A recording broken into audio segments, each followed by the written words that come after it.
కాపు ఉద్యమ నేత ముద్రగడ పద్మనాభం సంచలన ప్రకటన చేశారు.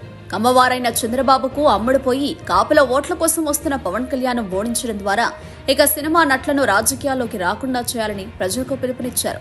కాపు ఓట్లు చీలిపోకుండా కాపులంతా ఏకమై పవన్ కు బుద్ధి చెప్పాలని పిలుపునిచ్చారు. పవన్ కళ్యాణ్ పిఠాపురం నియోజకవర్గం నుంచి పోటీ చేస్తున్నారు. అక్కడ ఎలాగైనా పవన్ ను ఓడించాలని జగన్ చూస్తున్నారు.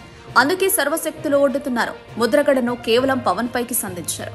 వాస్తవానికి పవన్ పై ముద్రగడ పోటీ చేస్తారని ప్రచారం జరిగింది. గతంలో కూడా ఇదే ముద్రగడ పవన్ కళ్యాణ్ పై సవాల్ కూడా చేశారు. దమ్ముంటే పిఠాపురం నియోజకవర్గంలో తనపై పోటీ చేసి గెలవాలని సవాల్ విసిరారు.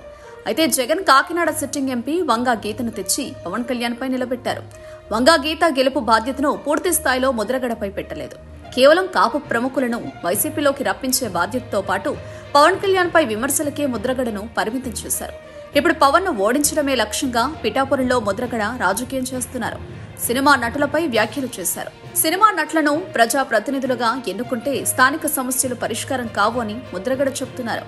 గెలిచిన తర్వాత వారు షూటింగుల్లో ఉంటారని, బెంగళూరు, చెన్నై, ముంబై, హైదరాబాద్, లండన్ వెళ్లి వారికి సమస్యలు చెప్పుకోవాలా అని ముద్రగడ ప్రశ్నిస్తున్నారు. ఎట్టి పరిస్థితుల్లో పవన్ పిఠాపురంలో గెలవనివ్వకూడదని ముద్రగడ పంతం పట్టారు.